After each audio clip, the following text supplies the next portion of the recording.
ஆரம்பமாச்சு. உலகத்துல ரொம்ப நாளைக்கு புராதன பொது உடைமை இருக்கு. அதுக்கு பிறகு தனிச்சொத்து வந்தது.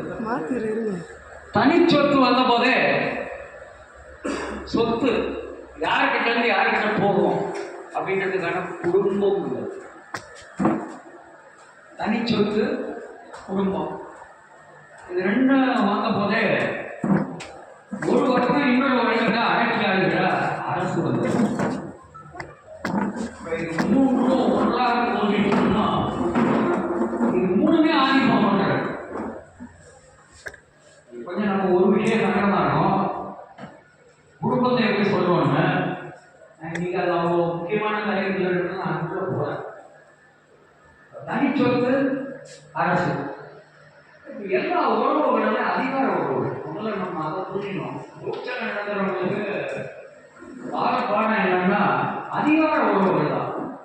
ஆண் பெண்ணிடம் காட்டுவது அதிகார உறவு, முதலாளி தொழிலாளியிடம் காட்டுவது அதிகார உறவு, மேலாளர்கள் மேற்பார்வையாளர்கள் தொழிலாளரிடம் காட்டுவது அதிகார உறவு, மேல் சாதியினர் அடக்கப்பட்ட சாதியினரிடம் காட்டுவது அதிகார உறவு, அம்பானிகள் அதானிகள் நாட்டு மக்கள் மீது காட்டுவது அதிகார உறவு.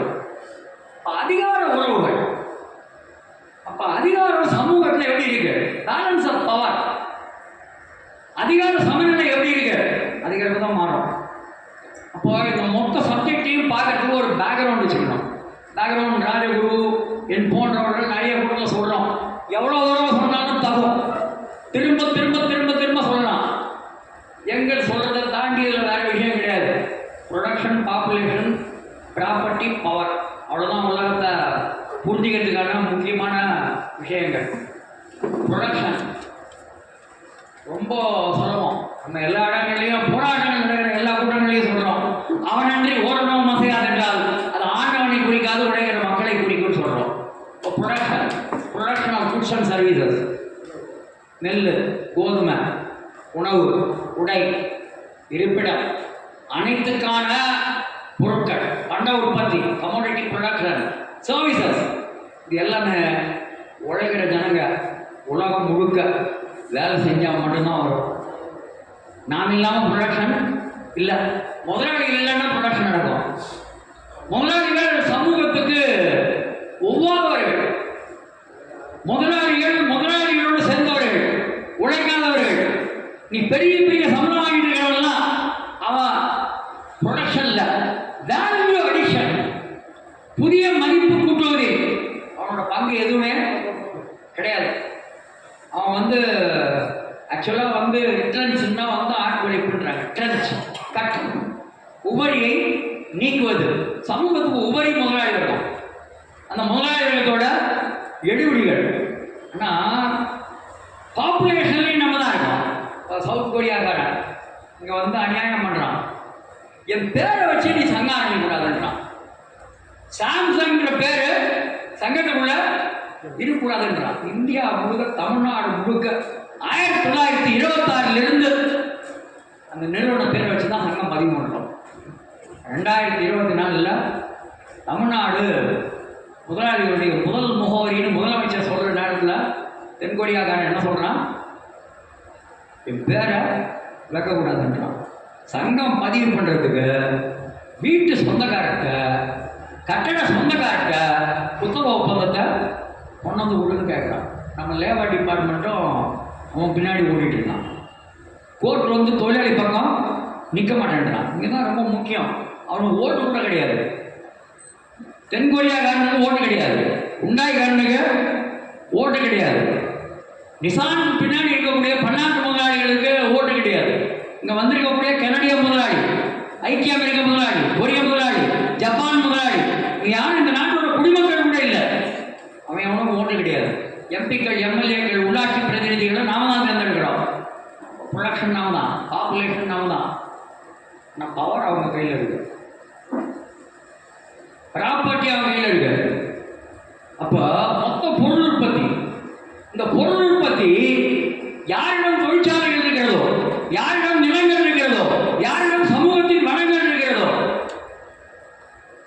அவன் தான் பவரை கண்ட்ரோல் பண்ணுவான். அம்பானி அதானி என்ன சொல்கிறானோ அதுபடிதான் நாடு நடக்கும்.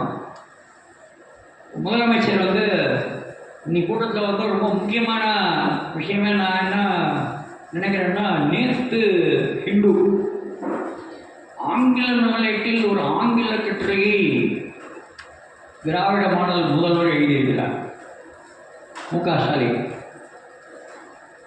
அதுதான் வந்து இன்னைக்கு தமிழ்நாட்டு தொழிலாளர்கள், தொழிற்சங்கம் நடத்துபவர்கள் முதல்ல பாடமாக படிக்கணும்னு நான் விரும்புகிறேன்.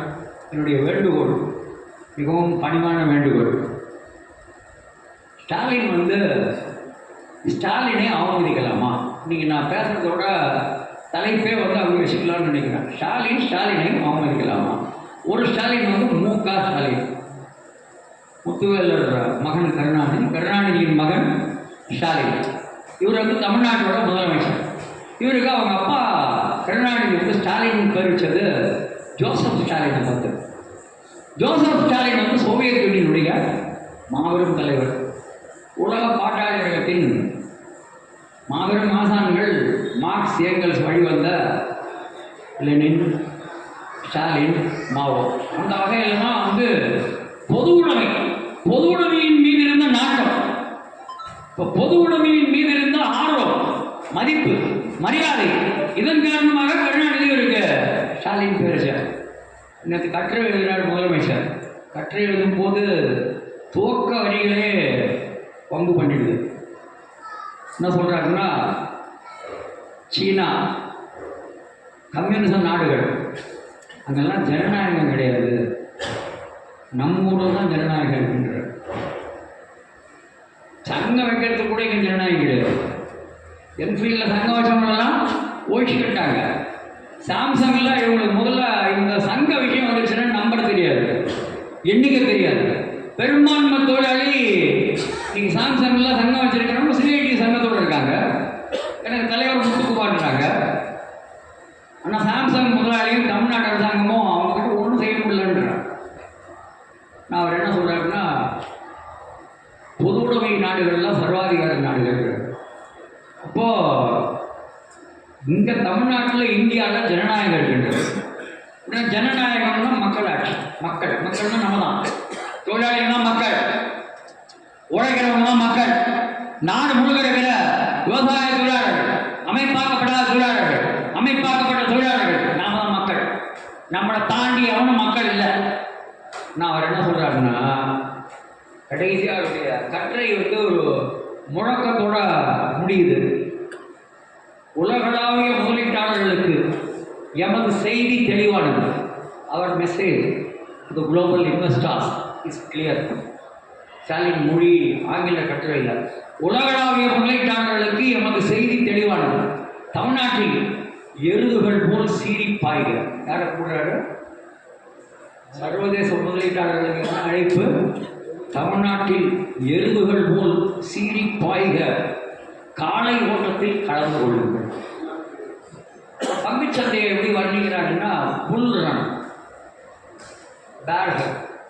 புல் ரன்னா அப்படியே பங்கு மேலே போயிட்டே இருந்ததுன்னா, சந்தையில் சென்செக்ஸில் புள்ளி மேலே போயிட்டே இருந்ததுன்னா பங்கு எங்கேயோ போயிட்டு இருக்குது. இப்போ பங்குச்சந்தை பிரமாதமாக ஓடுது. பேர்னா பங்கு மதிப்பு இறங்கு. இவர் என்ன அழைகிறாரு? புல் ரன்னுக்கு தயாராகுங்கன்ற. தமிழ்நாட்டில் இருக்கக்கூடிய முதலீட்டாளர்கள்லாம் எப்படி ஒன்றா போங்கன்றார். எனக்கு என்ன ரொம்ப மகிழ்ச்சியானதாக நான் பார்க்குறது என்னென்னா, பெங்களூர் தொழிலாளிங்க இருக்காங்க, நிசான் தொழிலாளி இங்கே இருக்காங்க, ஹுண்டாய் தொழிலாளி இங்கே இருக்காங்க.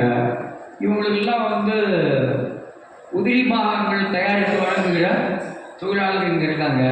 முதலமைச்சர்கிட்ட நாம் ஒன்று இந்த கூட்டத்தின் வாயிலாக சொல்லிக்கொள்ள விரும்புகிறோம்.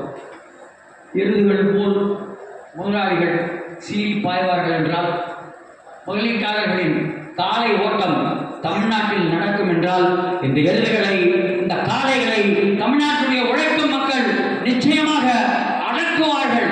இதுதான்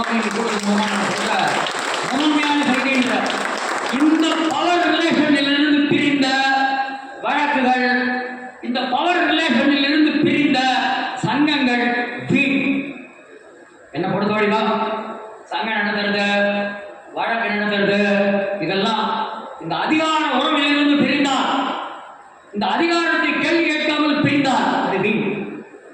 இப்போ கூண்டு கிளின்னு உச்சநீதிமன்றம் சிபிஐயை சொல்லுது. காங்கிரஸ் ஆட்சியிலையும் சொல்லுச்சு, இப்போ பிஜேபி ஆட்சியிலையும் சொல்லுது. அப்போ கூண்டு கிளி கூண்டை விட்டு பறக்காது, பறவையாக இருக்காது. பறவைக்கு இறகு இருக்கிறது. இறகு இருக்கிற பறவை காற்றில் பறக்கும், விண்ணில் பறக்கும், ஆகாயத்தில் சிறகடிக்கும். கூண்டில் இருக்கிற பறவை பறக்காது. அது அதன் இயல்பை இழந்துவிடும். அப்போ சிபிஐ அதன் இயல்பை இழந்து விடுகிறது. அதனால தான் அதை உச்சநீதிமன்ற நீதிபதிகள் அழகாக கூண்டு கிளியாக மாறிவிட்டார்கள். நமக்கு ஒரு அடிப்படையான கேள்வி, இப்போ நமக்கு இருக்கிற கூண்டு நிசான் தொழிலாளியோ, டயம்லர் தொழிலாளியோ, ஹுண்டாய் தொழிலாளியும் கூட கூலி அடிமைகள் தான். வேஜ் ஸ்லேவ், மார்க்ஸினுடைய மொழியில வேஜ் ஸ்லேவ். யார் வேஜ் ஸ்லேவ்? இந்த அல்லது அந்த முதலாளியிடம் என்னுடைய உழைப்பு சக்தியை விற்பதன் மூலம் மட்டுமே உயிர் வாழ முடியும் என்று ஒரு சமூகம் இருக்கும் பட்சம் அந்த சமூகம் கூலி அடிமை சமூகம். ரொம்ப சமீப காலத்தில் தொழிலாளர்கள்லாம் மிகுந்த கவனத்தோடு பார்க்க வேண்டிய ஒரு செய்தி, அண்ணா செபாஸ்டியன் அப்படின்னு ஒரு பெண், ஏர்னஸ்ட் யங், உலகத்தில் இருக்கிற மிக முக்கியமான சார்ட்டர்ட் அக்கௌண்டன்ட் நிறுவனங்களில் ஒன்று. அந்த பெண் சார்ட்டர்ட் அக்கௌண்டன்ட். அவனும் வெறும் ஸ்கில்டு தொழிலாளிகளெல்லாம் தாண்டி தாண்டி தாண்டி வேற ஒரு லெவலில் சார்ட்டர்ட் அக்கௌண்டன்ட்.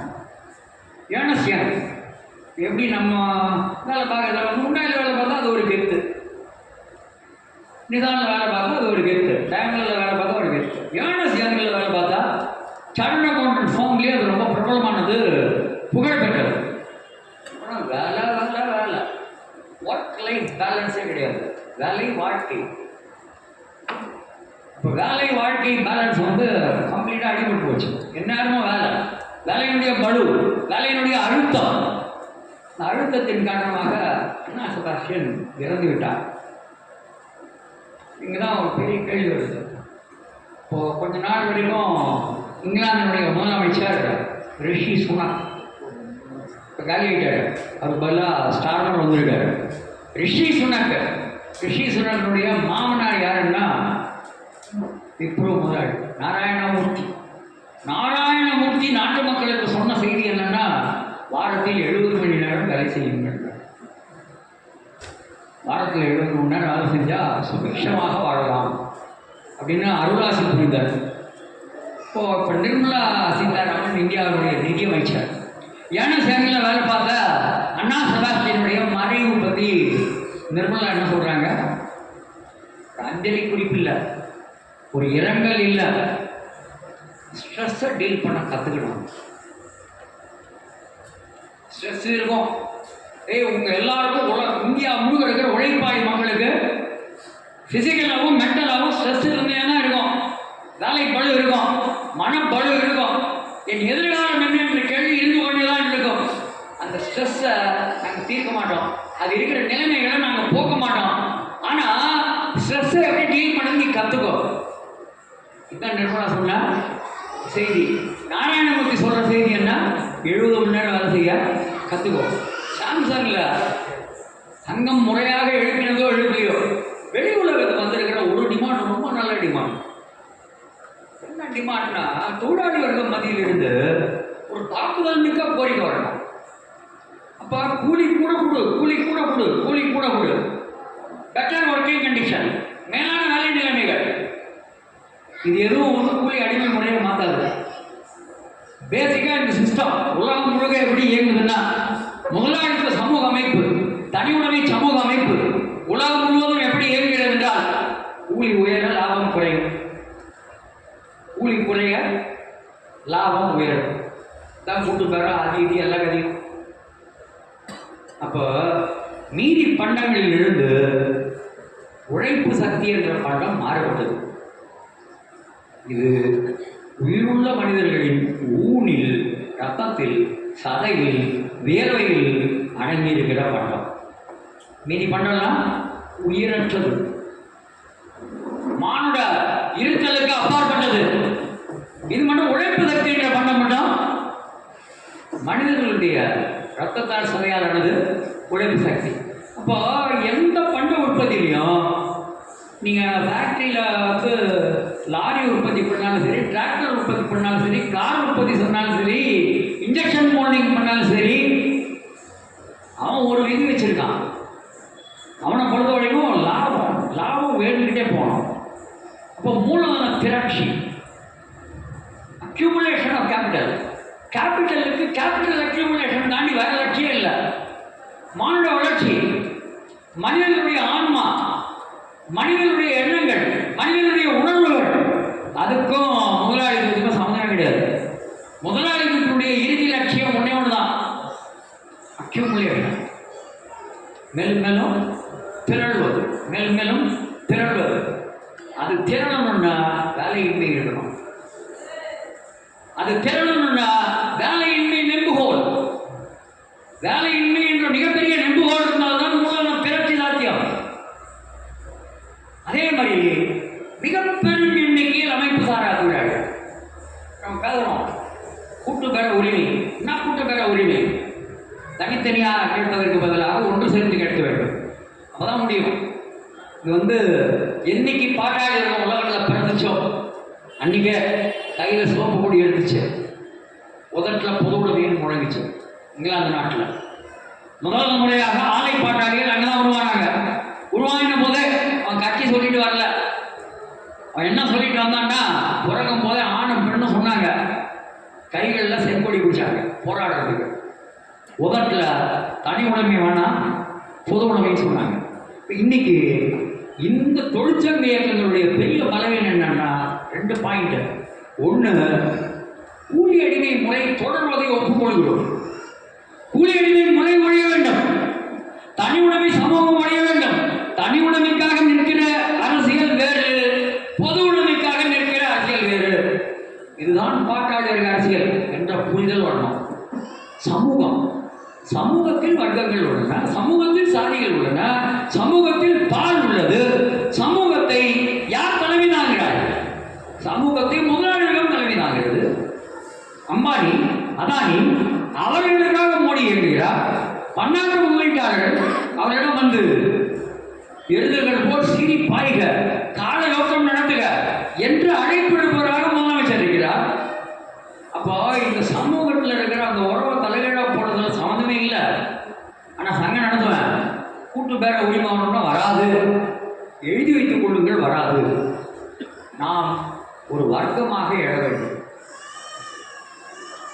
பாக்ஸ் கமிட்டின்னு வச்சுருக்கான், சங்கம்னு வச்சுருக்கான், விதவிதமாக பிரிக்கிறான். இப்போ 3 விதமான போட்டிகள் முதலாளி சமூகத்தில் இருக்கு. ஒரு போட்டி உழைப்பு சக்தியை விற்பவர்கள். உழைப்பு சக்தியை விற்பவர்கள் யாரு? தொழிலாளி தான். எப்படி போட்டி? ஒரு போட்டி புலடிகளாக வந்து ஜாதி, மதம், இனம். தமிழன், கன்னடத்துக்காரன், மலையாளி, இஸ்லாமியர், இந்து, தலித், மேல்சாதிக்காரன், ஆண், பெண், பால் ரீதியான போட்டி. இன்னொரு போட்டி ஒப்பந்த தொழிலாளி, பயிற்சி தொழிலாளி, நிரந்தர தொழிலாளி. அப்போ இந்த போட்டி நமக்கு ஆதாயமா, அவங்களுக்கு ஆதாயமா? வேலை இல்லாதவர்கள், வேலையில் இருப்பவர்கள். எல்லாம் முதலாளி ரொம்ப சுலபமாக சொல்லுவான். பேசுவாத மேஜிக் போனோம்னா, கதவை திறந்து பாரு, நீ இப்போ எவ்வளோ சம்பளம் வாங்குற? 50,000 வாங்குற. நீ எவ்வளோ ப்ரொடக்ஷன் போடுற? 20 நம்பர் போடுற. வெளியில் பார், உன்னோட பல மடங்கு பேர். அவன் 30,000 ரூபாய்க்கு நீ போடுறத விட பல மடங்கு ப்ரொடக்ஷன் கொடுக்க ரெடியாக இருக்கான். அதுதானே சமூக யதார்த்தம். அந்த சமூக யதார்த்தம் நிலவும் வரை என்னங்க அப்படி மேலே வந்துடணும், இப்படி மேலே வந்துடணுன்றது இருக்குல்ல. நான் கொஞ்சம் தலைகீழ் விஷயங்கள் பேசுவதற்காக மட்டுமே இந்த அரங்கத்தை பயன்படுத்த வேண்டும் என்று திட்டமிட்டு பேசுகிறேன். அதில் ஒன்றும் எனக்கு ஒளிவு மறைவோ தயக்கமோ இல்லை. இதுதான் என்னுடைய கடமைன்னு நான் நினைக்கிறேன். அதனால தான் பேசுகிறேன்னு வச்சுக்கோங்க. எனக்கு நான் ஒரு 44 வருடமாக நீதிமன்றங்களில் ப்ராக்டிஸ் பண்ணுறேன். முடிஞ்ச அளவுக்கு தொழிலாளிகிட்ட நான் என்ன சொல்லுவேன்னா, போட்டு போகாதுன்னு சொல்லுவேன். கேட்லேயே முடிச்சுக்கிட்டேன்னா நல்லது. கோர்ட்டில் இருக்கிறவங்களாம் நம்ம நல்லது செய்யறதுக்கு காத்துட்டு இருக்கிறவங்க இல்லை. அப்புறம் அப்படி இருந்தாங்கன்னா அடுத்த அப்பீல் அதுக்கு போச்சுன்னா காலி பண்ணுவான். முடிஞ்ச அளவுக்கு நம்ம ஒழிச்சு கட்டுவான். காஞ்சிபுரத்தில் ஒரு நீதிபதி சுஜாதான்னு எல்லா கேஸையும் காலி பண்ணுறாங்க. அந்த அம்மாவுக்கு ரீஸ்டேட் பண்ணி எழுத வராது போல இருக்குது. அந்த வார்த்தையை அந்த அம்மா மறந்துட்டாங்க. கோயம்புத்தூர்ல இதுல என்னென்ன பெண் நீதிபதிகள் அவங்க வந்து எதுவுமே எழுத மாட்டாங்க. உங்களுக்கு தயவு தாட்சண்யமே இல்லை. அப்போ அடுத்தடுத்த கட்டங்கள் அப்புறம் நமக்கு சண்டை போடுறதுக்கு நமக்கு சக்தி இல்லை. வருஷக்கணக்கில் வழக்கு 17B அதில் வந்து என்ன பண்ணுறாங்கன்னா மாதம் மாதம் நிவாரணம் வழங்கும் போது ஆதார் கார்டை வச்சு ப்ராவிடன்ட் ஃபண்டை வச்சு பிடிச்சிடலாம். நீங்கள் வேலை பார்க்குற அங்கே வேலை பார்க்குற. இப்போ புது கொடுமையை சந்திக்கிறோம். என்ன கொடுமை சந்திக்கிறோம்னா 17B வேலை இல்லைன்னு சொல்லிட்டு நீ வேலை பார்க்குற, அதனால உன் மேலே பெர்ஜரி வழக்கு போடுவேன், உன் மேலே கிரிமினல் வழக்கு போடுவேன். உடனே மாற்றியம் மிகுந்த நீதிபதிகள் கனவான்கள் என்ன முடிவெடுக்கிறாங்கன்னா அவங்க இவ்வளவு நாளா முதலாளிகள் பண்ண அநியாயங்கள்லாம் வேடிக்கை பார்த்துட்டு இருந்த இவங்க என்ன சொல்றாங்கன்னா இது கோர்ட்டுக்கு எதிரான குற்றம்ன்றாங்க. அந்த மேனேஜ்மெண்ட்டை ஒத்துக்கலைன்னா கூட நான் விட மாட்டேன், இது கோர்ட்ல வந்து நீ வந்து வேலை பார்க்கலன்னு சொல்லிட்டு வேலை பார்த்துருக்க, அதனால உன் மேல கிரிமினல் கேஸ் போடுவேன். நம்ம என்னன்னா எனக்கு காசு கொடுன்னு சொல்லி இவ்வளவு கொடுக்குறது பத்தல நம்ம கேட்டுக்கிறோம். அவன் என்ன சொல்றான்னா உன்னை ஜெயிலில் பண்றான். இப்போ கோர்ட்டு இது மாதிரி விஷயங்கள்லாம் இருக்குல்ல, கோர்ட் எப்போ மாறும்னா சமூகத்தில் ஒரு பெரிய வெடிப்பு இருக்கும்போது அதுக்கேற்ப போட்டிருக்கோம். சமூகத்தில் தொழிலாளர் இயக்கங்கள் மக்கள் இயக்கங்கள் அப்படியே அடங்கி ஒடுங்கி இருக்கும்போது கோர்ட் வந்து அதிகாரத்தின் பக்கம் தான் நிற்கும். அதனால் நம்ம வந்து ஒரு துடிப்பான சமூக மாற்றத்துக்கான இயக்கம் அதனுடைய ஒரு பகுதியாக இருக்கணும். அப்போ தனி உடைமைக்கு பதிலாக பொது உடைமை, அப்போ அந்த பொது உடைமையை முன்வைப்பது அந்த பக்கத்தில் நம்ம இருக்கணும். அப்போ தமிழ்நாட்டினுடைய அரசியல் நம்ம தொழிலாளர்கள் தொழிற்சங்கம் அதை தாண்டி நம்ம என்ன முன்வைக்கிறோம். முக்கியமாக 1-2 விஷயம் பார்க்க போதும்னு நினைக்கிறேன். என்னென்னா எப்படி டிமாண்ட் பேசுறது, நான் என்னுடைய நம்பிக்கை என்னென்னா நான் ஒரு விஷயம் சொல்கிறேன், எப்பவுமே வந்து நம்ம எந்த தொழிற்சங்க ரேஸ்லையும் இல்லைன்றேன். நான் சொன்னது ரொம்ப முக்கியமானதுன்னா 3 போட்டி சொன்னேன், திருப்பி கொஞ்சம் ஞாபகம் வந்துடுறேன். ஒன்று உழைப்பு சக்தி விற்பவர்களுக்கு இடையிலான போட்டி, இன்னொன்று உழைப்பு சக்தியை வாங்குபவர்களுக்கு இடையிலான போட்டி. வாங்குறவன்னா முதலாளி, அவன் என்ன சொல்லுவான்னா இந்திய முதலாளி சீன முதலாளிமா, இங்கே தமிழ்நாட்டில் தொழில் நடத்துகிற முதலாளி வட இந்தியாவில் தொழில் நடத்துகிற முதலாளிமா. Competition, cost of production, cost cutting. அப்போ அவன் வந்து 5 ரூபாய்க்கு விற்கிறான்பா, நம்ம ப்ராடக்ட் 7 ரூபா ஆகுது. அப்போ 7 ரூபாய்க்கார நம்ம ப்ராடக்டை 5 ரூபாய்க்காரனோட போட்டி போடணும்னா நீ இன்னும் கொஞ்சம் ப்ரொடக்ஷன் போடணும், ப்ரொடக்டிவிட்டி அதிகமாகணும். அவர்களுக்கு இடையிலான போட்டி அவங்க எப்படி முன்னெடுப்பாங்க? சர்வதேச அளவுலையும் மாநில அளவுலையும் இருக்கக்கூடிய போட்டி. அதில் ரொம்ப கேவலமான போட்டி இருக்குது. This is race to the bottom. அது என்ன பாட்டம்? ரேஸ் டு த பாட்டம்னா அவன் இப்போ ரேஸ் கிளப் இருக்கு, மெட்ராஸ் ரேஸ் கிளப் 160 ஏக்கர் நிலம், ஒரு ஏக்கர் வந்து 650 ரூபாய்க்கு பைக்கு வச்சுருக்கான். கிண்டியில் மவுண்ட் ரோடில் நோக்கியாவுக்கு 99 ஏக்கர் நிலம், ஒரு ஏக்கர் 1 ரூபாய்க்கு கொடுத்தான். அப்போ குஜராத் முதலாளி, குஜராத் அரசாங்கம், கர்நாடக அரசாங்கம், தெலுங்கானா அரசாங்கம் எல்லா அரசாங்கமும் என்ன சொல்கிறாங்கன்னா வேறு வேறு முதலாளிகளை போய் பார்த்து எங்கள் ஊருக்கு வாங்க, நாங்கள் உங்களுக்கு தண்ணி தரோம், நிலம் தரோம், எலக்ட்ரிசிட்டி தரோம், எல்லாத்தையோட மோசமாக நீ போட்ட முதலீட்டை வரிச்சலுகையாக தந்துடுறோன்றான். அப்படி தான் நிசானில் வந்து 2500 கோடி வழக்கு போட்டு வாங்கிட்டு போட்டான் முதலாளி. அவனும் கவர்மெண்ட் போட்ட MOUல வழக்கு போட்டு வாங்கிட்டான். ஒவ்வொரு அரசாங்கமும் போட்டி. அப்போ உழைப்பு சக்தியை வாங்குபவர்களுக்கு இடையிலான போட்டி. இன்னொரு போட்டி என்னென்னா உழைப்பு சக்தியை விற்பவர்களுக்கும் வாங்குபவர்களுக்கும் இடையிலான போட்டி. அதான் கூலி உழைப்புக்கும் மூலதனத்துக்கும் இடையிலான போட்டி. கூலி உழைப்புக்கும் மூலதனத்துக்கும் இடையிலான போட்டி பகையான போட்டி.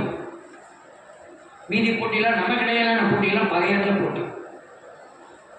இந்த பகையற்ற போட்டியெல்லாம் கலைந்து ஜாதி, மதம், இனம், பால், அவுட் சோர்ஸ் பண்ணப்பட்ட தொழிலாளி, கான்ட்ராக்ட் தொழிலாளி, பயிற்சி தொழிலாளி, நிரந்தர தொழிலாளி, இந்த போட்டியெல்லாம் கலைந்து தொழிலாளி வர்க்கமாக நாம் எழணும்.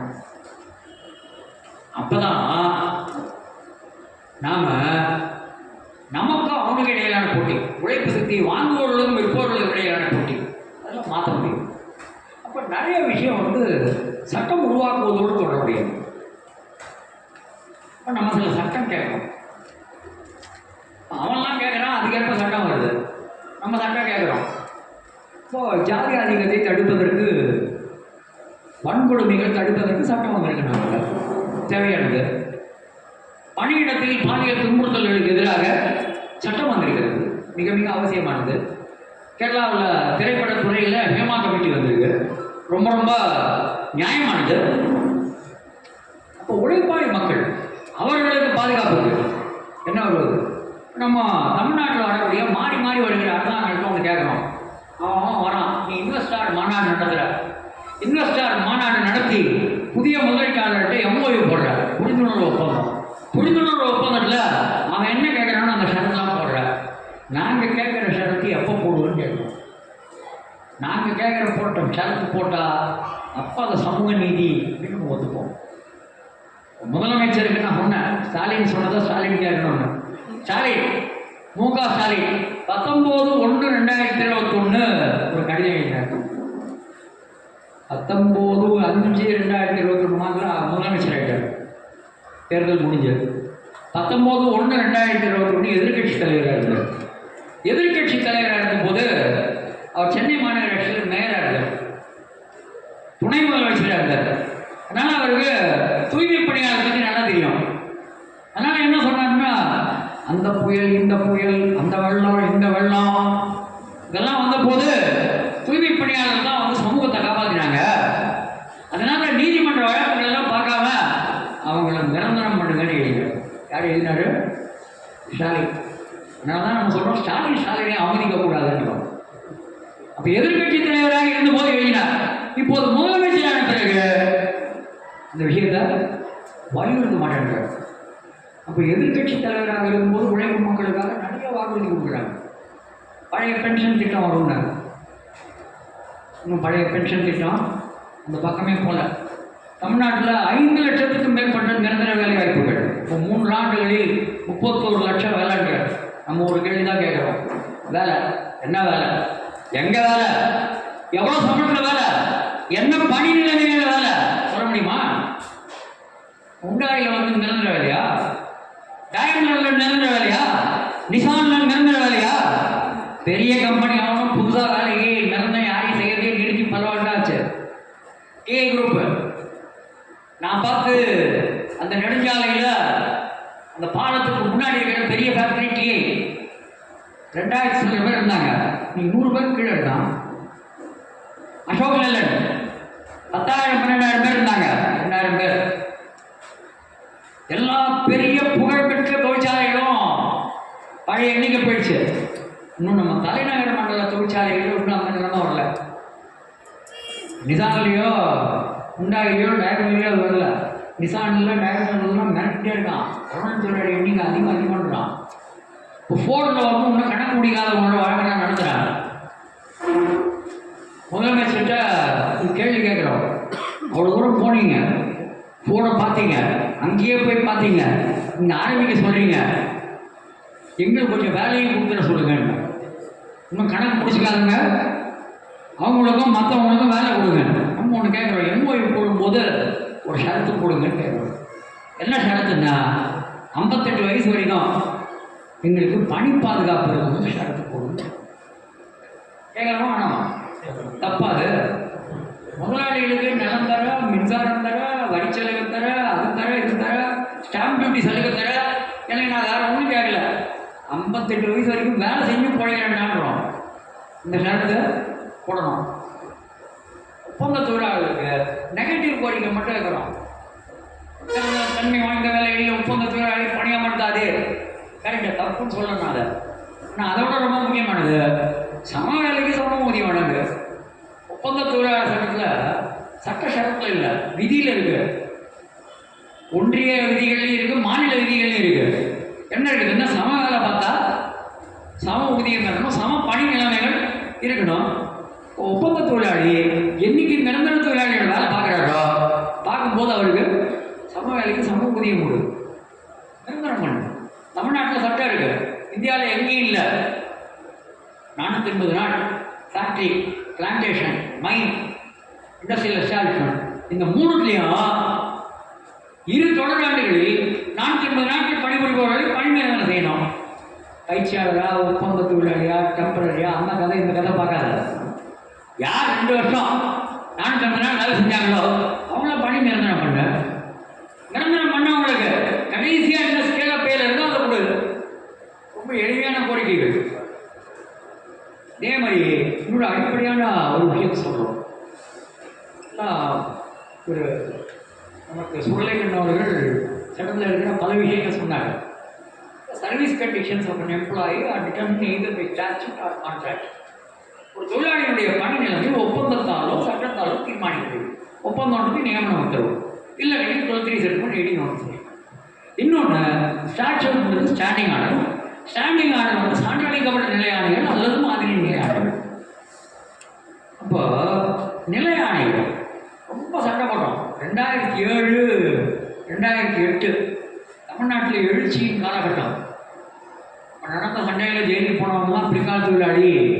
டிசம்பர் 3, 2015 மணிவண்ணன் ராமமூர்த்தி இன்னமும் ஜெயிலில் இருக்காங்க. நம்ம ஒருமைப்பாடு பண்ணுறோமோ அவங்கள விடுதலை செய்யணும்.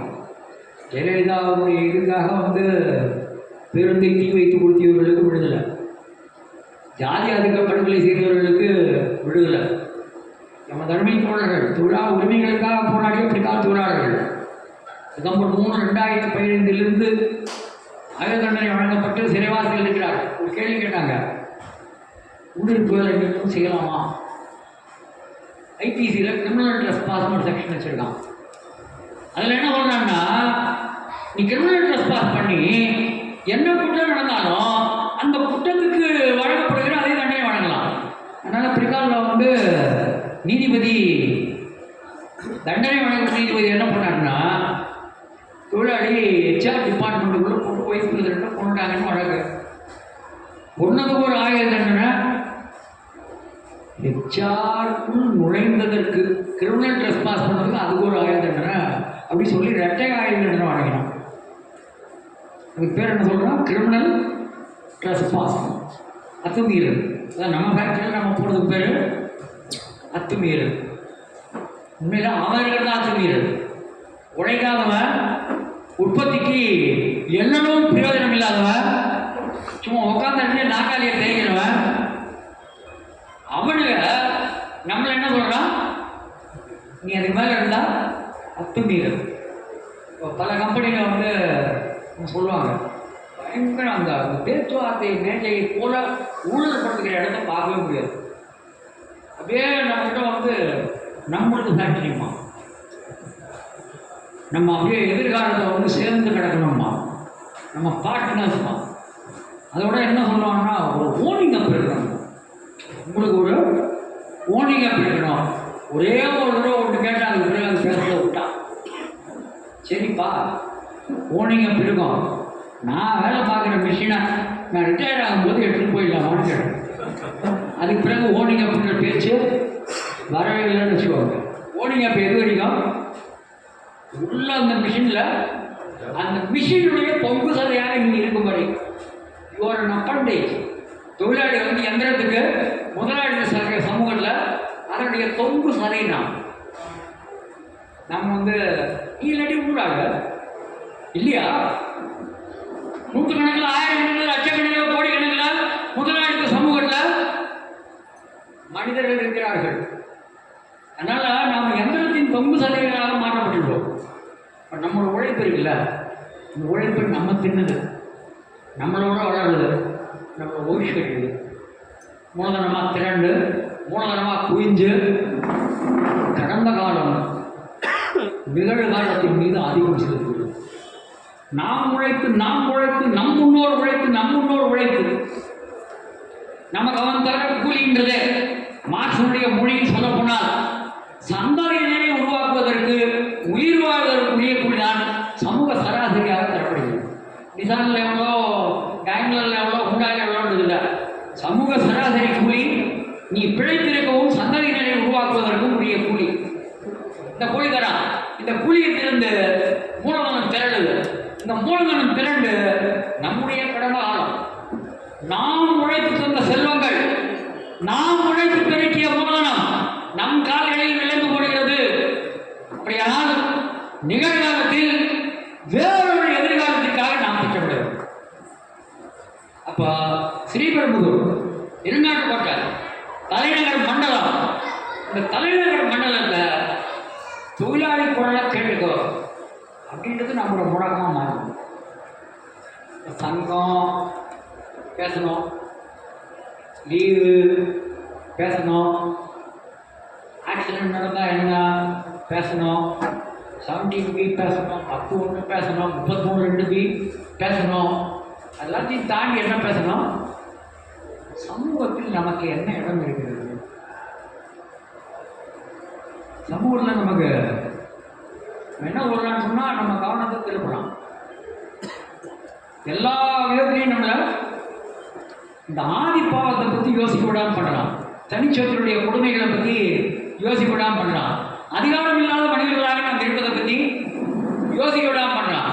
நம் மூளைக்கு விலங்கிடுகிறார், நம் கை கால்களுக்கு விலங்கிட்டு நம்ம வெல்லவே முடியாது. ஏன்னா நம்ம கோடிக்கணக்கில் இருக்கோம், அவங்க ரொம்ப குறைவு, ரொம்ப ரொம்ப சுலபம், ரொம்ப எளிமையான விஷயம். ஒன்றும் இது பெரிய எந்த பல்கலைக்கழகத்துக்கு போய் எந்த டாக்டர் பண்ணவும் வாங்க வேண்டியதில்லை. முதலாளிக்கு தொழிலாளிக்கு சண்டை, போலீஸ் வரல, கோர்ட் வரல, யார் ஜெயிப்பாங்க? ஏன்னா சின்ன குழந்தை கூட இந்த கேள்வி பதில் சொல்ல முடியும். இந்த பகுதி முழுக்க சாம்சங் முதலாளிக்கும் சாம்சங் தொழிலாளிக்கும் சண்டை, கோர்ட் உள்ள வராது, போலீஸ் உள்ள வராது, சாம்சங் முதலாளி ஜெயிக்க முடியுமா? ஜெயிக்க முடியாது. ஆனால் என்ன பிரச்சனைன்னா, எரிவதை குடுங்கினால் கொதிப்பது அடங்கும், எரிவதை கொடுக்க முடியாது. ஏன்னா நீ பர்மனன்ட் தொழிலாளி ரொம்ப கம்மி, சங்கம் வச்சிருக்கிறவங்க அதோட ரொம்ப கம்மி. இப்போ நீ இருந்தாலும் இல்லாட்டியும் ப்ரொடக்ஷன் நடக்கும். அப்போ கொதிப்பது அடங்கினாதான் அவன் நம்மோட வருவான். அப்போ கொதிப்பது அடங்கணும்னா பல வகைப்பட்ட தொழிலாளிகள் நம்ம ஒன்று சேரணும். சங்கம் தாண்டி, தொழிற்சாலை தாண்டி, தொழிற்சங்க கொடிகள் தாண்டி தொழிலாளி வர்க்கமாக ஒன்றுபட வேண்டும், தொழிலாளி வர்க்கமாக சிந்திக்கணும். அதுதான் நமக்கு ரொம்ப நல்லதுன்னு சொல்லுவாங்க. இல்லாட்டி நம்ம ரொம்ப ஆபத்தில் போய் முடியும். வர இருக்கிற நாட்கள் படுமோசமாக போயிட்டு இருக்கு.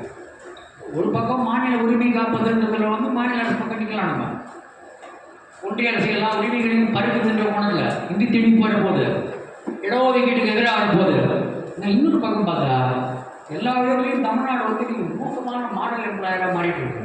அவுட் சோர்சிங், அரசு துறையில் எல்லாமே அவுட் சோர்சிங், அரசு துறையில் பணி மேலாண்மை இல்லை, அரசு துறையில் எல்லாமே கன்சாலிடேட்டட் வேஜஸ், தொகுப்பூதிய முறை இப்படி வந்துட்டு இருக்கும்போது ஊரில் சுற்றி விஷ காற்று. நம்ம ஃபேக்ட்ரி மட்டும் நல்லா இருக்குமா? ஊரில் சுற்றி காவா சாக்கடை, நாம் மட்டும் அப்படியே வெள்ளை சட்டை கால் ஈரப்படாமல் போயிட்டு முடியுமா? முடியாதுன்னு வச்சுக்கோங்க. அப்போ தொழிலாளி சமூக மனிதர்களாக யோசிக்க வேண்டும். அப்போ தனக்குன்னு ஒரு வர்க்கம், தனக்கான ஒரு வர்க்கமாக மாற வேண்டும். A class in itself, a class for itself. நாம் எப்படி இருக்கிறோம்? தனக்குள்ள ஒரு வர்க்கமாக இருக்கும், தனக்கான ஒரு வர்க்கமாக மாறணும். அதில் நம்ம முக்கியமாக ஒரு கோரிக்கை இருக்கணும்னு, இப்போ பிரகாஷும் நானும் ஹைகோர்ட்டில் ஒரு வழக்கு நடத்திருக்கோம். அந்த நீதிபதி அவ்வளோ தான் நல்லா கதை கேட்குற மாதிரி கேட்டுனாரு, 4 கணக்கில் கேட்டுக்கினாரு. கடைசியில் தீர்ப்பு எழுதாமே ஓடிவிட்டார். பப்ளிக் யூட்டிலிட்டி சர்வீஸ் அப்படின்னா நம்ம ஊரில் தான் அநியாயம். சட்டம் என்ன சொல்லுதுன்னா, பொது அவசரம் கருதி, பொது தேவை கருதி ஒரு தொழிலை பொது பயன்பாடு சேவைன்னு அறிவிக்கிறாங்க. நம்ம ஊரில் அது ஜெயலலிதா, பழனிசாமி, முக ஸ்டாலின், கருணாநிதி எல்லாம் என்ன ஒப்பந்தம் போடுறாங்கன்னா, நீ என் ஊரில் தொழில் ஆரம்பித்தா உன் தொழிலை நான் பப்ளிக் யூட்டிலிட்டி சர்வீஸ்னு டிக்ளேர் பண்ணுறேன்னு ஒப்பந்தம் போட்டு கொடுக்குறாங்க. சட்டவிரோதமான ஒப்பந்தம். அப்போ இப்படி போட்டது தப்பு அப்படின்னு 2015-18 பிரகாஷ் அவர் பாவம் போட்டு வந்துனே என்னைக்கு தீர்ப்பு வரும், எங்கள் வழக்கை என்னைக்கு முடியும்னு காத்துட்ருக்காரு.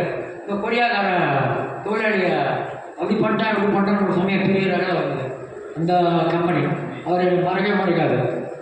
எப்பவும் அப்படியே ஒரு தீராத தாகத்தோட அந்த கோர்ட்டில் இன்னைக்கு நமக்கு வாய் உள்ள ஒரு தண்ணி வந்து காத்துட்ருக்காரு, இது வரைக்கும் வரல.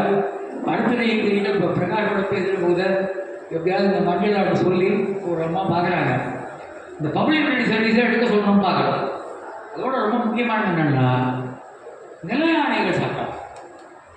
அதில் நம்ம என்ன சொல்கிறோம்னா, ஸ்டாலினுக்கு நம்மளோட வேண்டுகோள் என்னென்னா,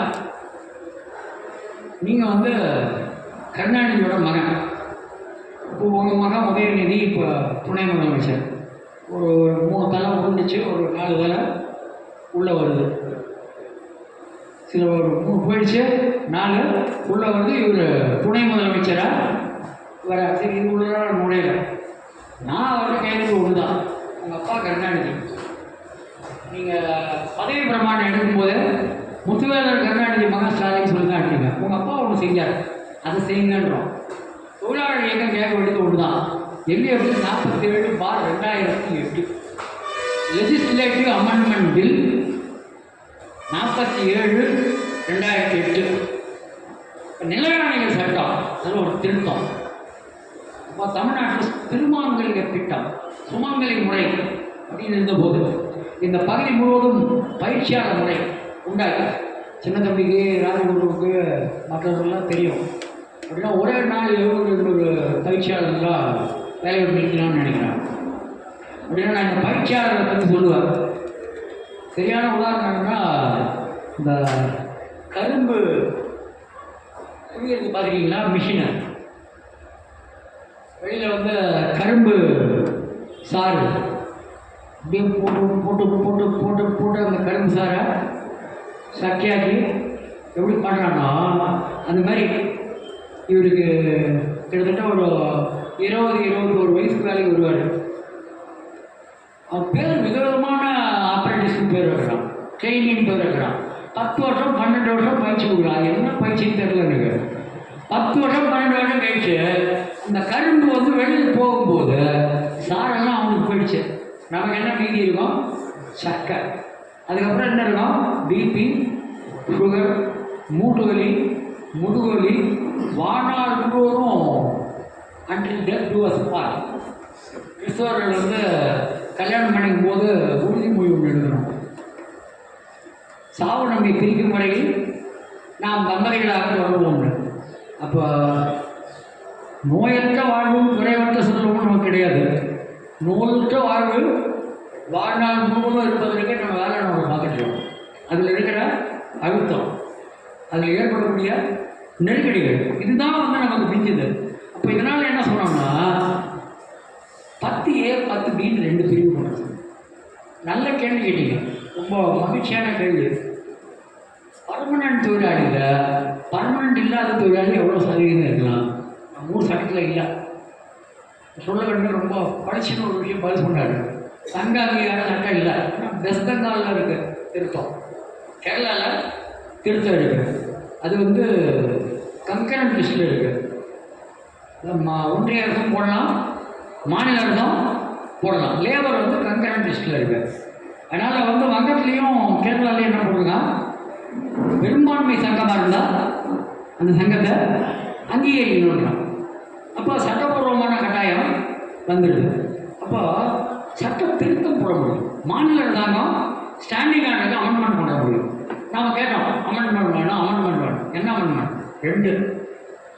1, பர்மனன்ட் தொழிலாளி எண்ணிக்கையில் இவ்வளோ சதவீதம் தான் நிரந்தரமற்ற தொழிலாளர்கள் இருக்கலாம்.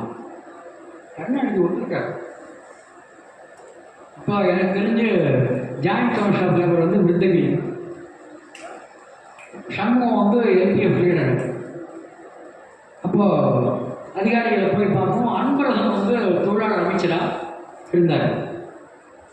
அன்பரசனோட பல நேரங்களில் பேசுவதற்கான, சண்டை போடுவதற்கான வாய்ப்பு இருந்தது. அப்போது ஒரு திருத்தம் கொண்டு வந்தாங்க. மாதிரி நிலையாணைகள், நிலையாணைகள் சட்டத்துக்கு ஒரு அட்டவணை இருக்குது. அந்த அட்டவணையில் இருக்கிற விஷயங்கள் தொடர்பாகத்தான் நிலையாணைகள் கொண்டு வர முடியும். ஷெட்யூலுக்கு அப்பாலும் நிலையாணைகள் கொண்டு வர முடியாது. அப்போ ஷெட்யூல் அமெண்ட் பண்ணணும், அப்போ தான் நிலையாணை கொண்டு வர முடியும். 10A 10B. 10A பர்மனன்ட் தொழிலாளிகள் எவ்வளோ சமம் பர்மனன்ட் தொழிலாளி இருக்கலாம். இது வந்து பயங்கர பாதுகாப்பு இல்லை. இன்றைக்கி 10A திருத்தம் வந்துச்சு. 10B தி அப்ரெண்டிஸ், டெம்பரரி, கேஷுவல், இவருடைய பணிநிலை. மகாராஷ்டிராவில் 240 நாள் வேலை செஞ்சேன், நிரந்தரம் பண்ணணும் அப்படின்னு அவன் பல்புன்னு ஒரு சட்டம் வச்சுருக்கான். Prevention of unfair labour practices act அப்படின்னு ஒன்று வச்சுருக்கான். அப்போ அவன் சட்டத்திலே கொண்டுட்டான். அப்போ இவங்களுடைய பணி நிலைமைகள் அப்போ இப்படி இருந்தால் அவங்க பணி நிரந்தரம் ஆயிடுவாங்க. இப்போ சண்டை போட்டு பத்தியே கொண்டு தான். ஆனால் என்னாச்சுன்னா சென்ட்ரல் கவர்மெண்ட் ரொம்ப நாளைக்கு ஒப்புதல் தரல. பெரிய சண்டை போட்டு டெல்லியில் போய் இருக்கிறவங்கெல்லாம் போய் பார்த்து ஒப்புதல் வந்துருச்சு. ஒப்புதல் வந்து இப்போ இவரோட கவனத்துக்கு சொல்லித்தான் ஆகணும். இதுக்கு ஒரு குழு போட்டிருக்கான்.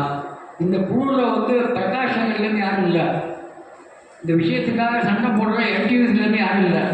ஆனால் எல்பிஎஃப்லேருந்து இருக்காங்க, ஆளுங்கட்சியோட சங்கம், சிஐடிலேருந்து இருக்காங்க, ஏஐடிஸ்லேருந்து இருக்காங்க. நம்ம சின்ன தம்பி ராஜகுரு இன்னும் நிசாந்தோடன்னு போயிருக்கலாம். இவங்கெல்லாம் போய் இவங்கெல்லாம் பார்த்தாங்க. ஒரு கமிட்டி போட்டுக்கலாம், கமிட்டி போட்டு காலி பண்ணலாம். இப்போ மினிமம் வேஜ் உடைக்கிறதுக்கு கமிட்டி போடலாம். அப்போ இந்த சட்ட திருத்தப்படி விதிகள் கொண்டுடணும், மாநில நிலையாளிகள் கொண்டுடணும். இப்போ நம்ம பொறுத்த வரைக்கும் ஒருமைப்பாடு மன்றம், அது மூலமாக என்ன சொல்கிறோம்னா யார் சண்டை நடத்துகிறாங்கன்னு நம்ம பார்க்க வேணாம். கமிட்டி இருக்கா, அது இருக்கான்னு பார்க்க வேணாம். தொழிலாளி இருக்காங்க, சண்டை போடுறாங்க, சுயமரியாதையோடு வாழணுன்றாங்க, மானமும் அறிவும் மனிதருக்கு அழகுன்றாங்க, அனைத்து விதமான ஆதிக்கத்தையும் நான் எதிர்பண்றாங்க, போராடுகிற அனைவருக்கும் என்னுடைய நேசக்கரம் நீளம்ன்றாங்க.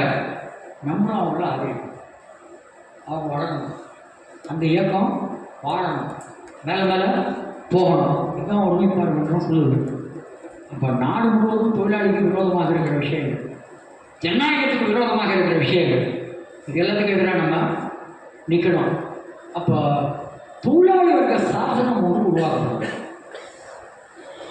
இங்கிலாந்தில் வந்து ஜனநாயகம் வந்து ரொம்ப முக்கியமானது. சார்லஸ் மன்னன் இருந்தபோது சார்டிஸ்ட் இயக்கம் வந்தது. குடிமக்கள் சார்பாக சார்ட், அதுக்கு தான் இந்த சார்டரா டிமாண்ட்ன்ற வார்த்தையே வருது. நம்ம சார்டரா டிமாண்டு அப்படின்னு பேசுகிறோம். இந்த மொழிக்கெல்லாம் முதல் மொழி வந்து சார்டிஸ்ட் இயக்கம். முடியாட்சி காலத்தில் மன்னர்கள் தலை சீவுகிற உரிமை பெற்றிருந்த காலத்தில் பாரதிதாசனோட பாட்டு ஒன்று இதாக இருக்கும். மன்னருக்கு வந்து அது விளையாட்டு, தலையை வந்து நமக்கு உயிரின் வாதை, நம் மன்னர்களுக்கு தலையை கொய்வது ஒரு விளையாட்டு. அப்படி இருந்த காலம் வந்து சார்டிஸ்ட் இயக்கம். இப்போ நாம் தொழிலாளி வர்க்கத்திற்காக, தலைநகர் மண்டலத்தில் இருக்கிற தொழிலாளி வர்க்கத்திற்காக, நான் தொழிலாளி வர்க்கம் என்று சொல்லும்போது சமூகம் ஊர் என்றும் சேரி என்றும் பிரித்திருப்பது போல் பிரிந்திருக்கிற தொழிலாளியை சொல்லவில்லை. எல்லா தொழிலாளிகள், உழைப்பில் ஈடுபடுகிற தொழிலாளிகள், தனது உழைப்பு சக்தியை விற்று பிழைக்கிற தொழிலாளிகள், மூளை உழைப்பாலும் உடல் உழைப்பாலும் உழைப்பு பிழைக்கிற அனைத்து வகை தொழிலாளிகள், இவர்களுக்கான ஒரு சாசனத்தை நாம் தயார் செய்ய வேண்டும். ஃபேக்ட்ரியில் என்ன டிமாண்ட் வைக்கிறது, என்ன கேள்வி வைக்கிறது, சட்டத்தை எப்படி கையாளுறது, ரொம்ப நல்லது, ரொம்ப தேவை, செஞ்சுதான் ஆகணும். அதில் நம்ம விலைக்கு நிற்கவே கூடாது. அதனால இன்றைக்கி ஒரு 41 கேள்விக்கு மேலே ரெடி பண்ணி தோழர் வந்து மணிக்கணக்கில் ரொம்ப பொறுமையோடு உங்களுக்கு அந்த பதிலெலாம் கொண்டாடு. அதையும் தாண்டி நமக்கு வந்து கூலி அடிமை முறை ஒழிப்பு, சமூக மாற்றம், அதிகார உறவுகளை முறைகேடாக புரட்டி போடுவது, சுருங்க சொல்வதென்றால் தொழிலாளர் இயக்கம் பொருளுள்ள பொறுப்பான தொழிற்சங்க இயக்கம் நடக்கும் என்றால் அது மனதில் கொள்ள வேண்டிய முழக்கம், நாம் இன்று நாடில்லை, நாடோ நமக்கு இல்லை. இந்த யதார்த்தம், இந்த யதார்த்தத்தை அப்படியே திரும்பி சொல்வதில் ஒரு பயனும் இல்லை. மார்க்ஸ் சொல்கிறாரு, நீங்கள் எப்படி மாறுபடுறீங்க? உலகத்தில் எனக்கு முன்னே இருக்கிறவங்கலாம் சொல்லிட்டாங்க வர்க்கங்கள் இருக்குது, சண்டை இருக்குன்றது. ஆனால் இந்த சண்டை முதலில் ஒரு பாட்டாளி சர்வாதிகாரத்திற்கும் ஒரு வர்க்க ஆட்சிக்கும், பிறகு வர்க்கங்கள் இல்லாத மானுடம் தழைத்தோங்குகிற மானுடம் விடுதலை அடைந்த ஒரு சமூகத்துக்கும் விட்டு செல்லணுன்றது நான் முன் வச்சேன். அதுதான் மார்க்சியா, அதான் என்னுடைய பங்கு. மார்க்கியமைத்தல். இப்போ சமூகம் எப்படின்னு நமக்கு தெரியும், இப்போ நாடு நமக்கு இல்லைன்னு தெரியும். இப்போ அங்கெல்லாம் என்ன வரணும்னா நாமே நாடாக வேணும். முதலாளிகள் தான் நாடு, பணக்காரன் தான் நாடு, மேலதிகாரம் தான் நாடு, அதிகாரத்தில் இருப்பவன் தான் நாடு. அதற்கு பதிலாக நாமே நாடாகும், நாட்டை நமதாக்குவோம். இதான் வந்து நம்மோட முழக்கமாக இருக்கணும். மீண்டும் சொல்கிறேன், தமிழ்நாட்டை பொறுத்தவரையில் முதலமைச்சர் அவர்கள் காலை யோகத்திற்கு முதலாளிகள் தயாராக இருக்கிறார்கள். அவர்களுக்கு தமிழ்நாடு முதல் முகவரியாகும். அதற்கேற்ப உங்களுடைய தொழிலாளர் துறை, காவல்துறை, வருவாய்த்துறை செயல்படும் என்றால் தொழிலாளி வர்க்கம், போராடுகிற தொழிலாளர்கள் அந்த மூலதன முரட்டுக்காலைகளை அடக்குவதற்கு தயாராவார்கள் என்பதை இந்த கூட்டத்தினுடைய முடிவாக தெரிவித்துக் கொண்டு